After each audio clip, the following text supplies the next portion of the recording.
Assalamualaikum warahmatullahi wabarakatuh. Berjumpa lagi dengan saya Van Amerta, dan pada video kali ini saya kembali menjawab pertanyaan dari saudara-saudara sekalian. Entah pertanyaan saudara masih menjadi pertanyaan atau tidak, kalian sudah menemukan jawabannya atau belum, karena memang waktunya sudah cukup lama dari teman-teman menyampaikan pertanyaan ini. Tapi saya akan tetap menjawab pertanyaan teman-teman sekalian, tetap akan mengulas pertanyaan teman-teman sekalian, karena barangkali kalian sudah menemukan jawabannya, tapi barangkali juga video yang saya buat ini akan bermanfaat untuk yang lainnya. Oke, satu pertanyaan lagi dari teman-teman, yaitu tentang apa yang dapat dilakukan agar dapat memanajemen waktu yang baik antara kuliah dan organisasi. Oke, terkait manajemen waktu, sebenarnya saya sudah pernah membuat beberapa video tentang manajemen waktu, tentang waktu juga. Nanti akan saya tuliskan di kolom deskripsi, ada tentang apa itu waktu, ada tentang waktu dan uang, ada tentang manajemen waktu, dan beberapa video lainnya tentang manajemen waktu. Oke, nanti akan saya tulis di kolom deskripsi, kalian bisa menontonnya di sana setelah menonton video ini selesai. Baik, jadi pada dasarnya kita itu selalu dan akan senantiasa memiliki waktu untuk melakukan apa yang kita inginkan atau melakukan hal-hal yang kita inginkan gitu. Masalahnya hanya ada pada prioritas.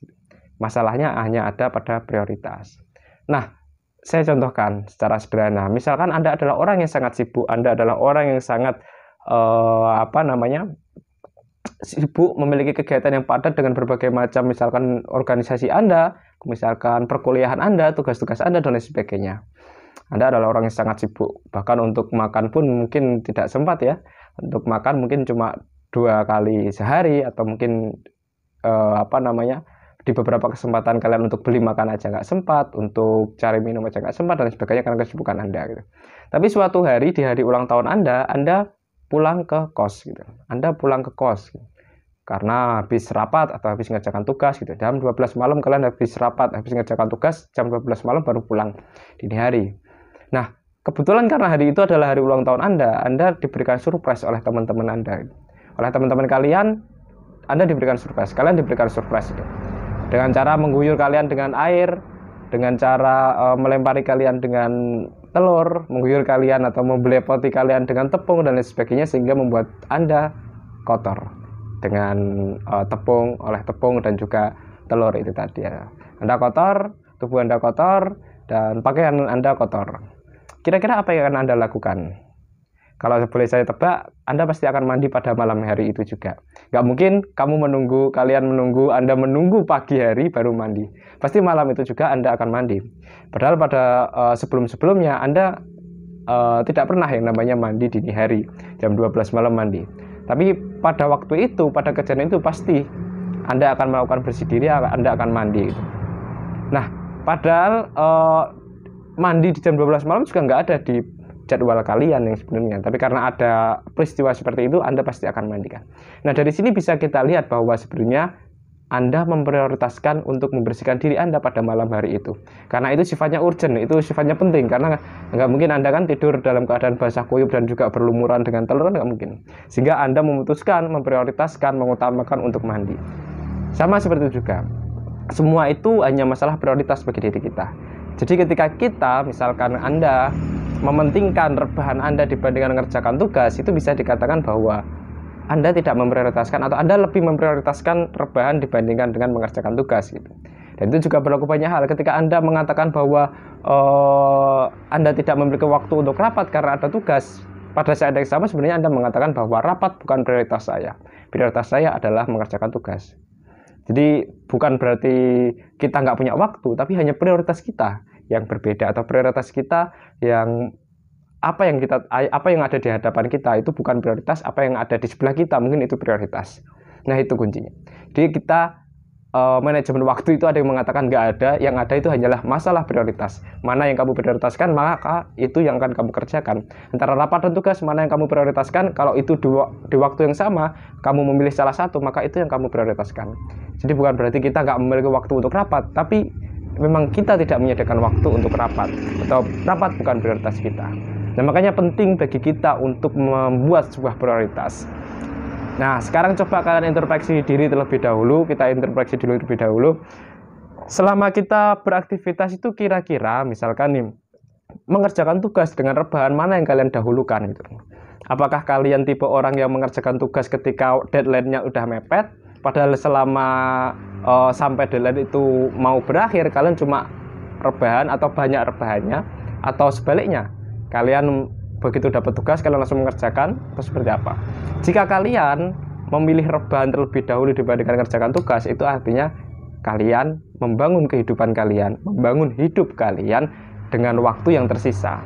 Padahal seharusnya sebaliknya, kita harus membangun hidup kita, kemudian ada waktu yang tersisa untuk kita gunakan di hal-hal yang lain. Makanya itu penting. Yang pertama adalah kalian harus punya prioritas, apa yang menjadi prioritas kalian, apa yang harus kalian lakukan terlebih dahulu gitu.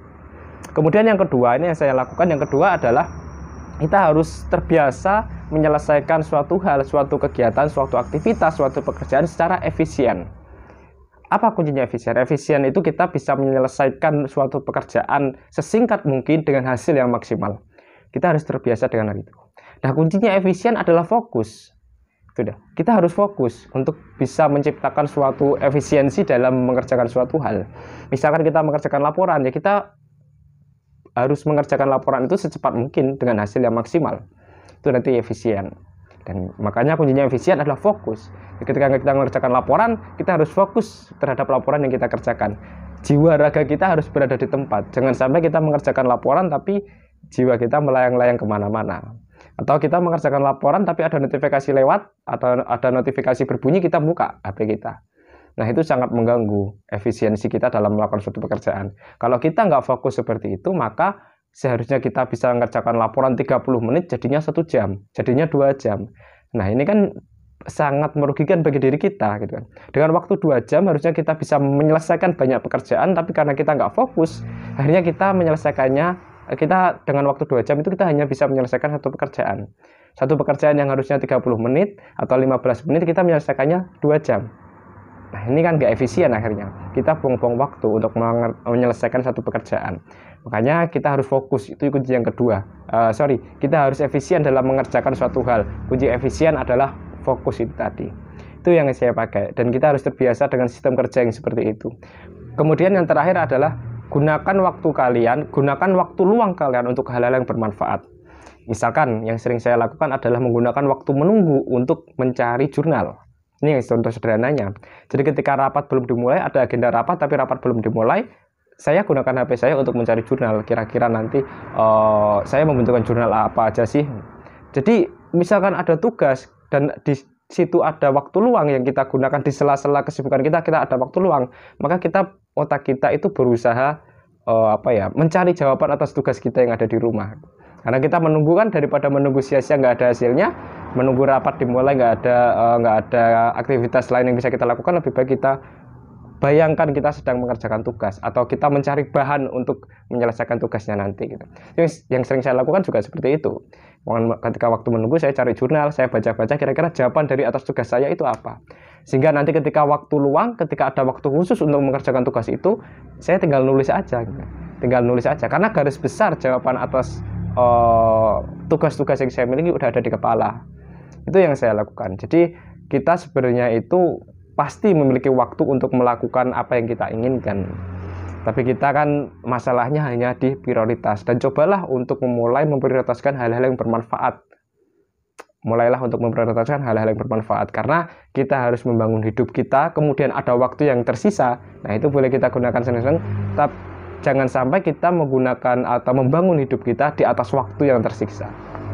Bukan tersiksa, tapi tersisa. Sering typo. Oke, mungkin itu secara singkat ya terkait dengan manajemen waktu.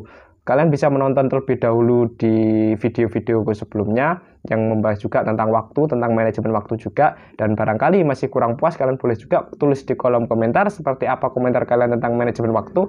Karena masih banyak sekali versi manajemen waktu yang bisa kalian gunakan, karena ini nanti kembalinya ke masalah cocok tidak suatu metode itu kalian gunakan. Nah, mungkin next video saya masih akan kembali mengulas tentang manajemen waktu ini ya, karena saya ingin mengulas atau mencoba melihat dari sudut pandang lain atau barangkali dari sudut pandang yang sama tapi lebih mendalam.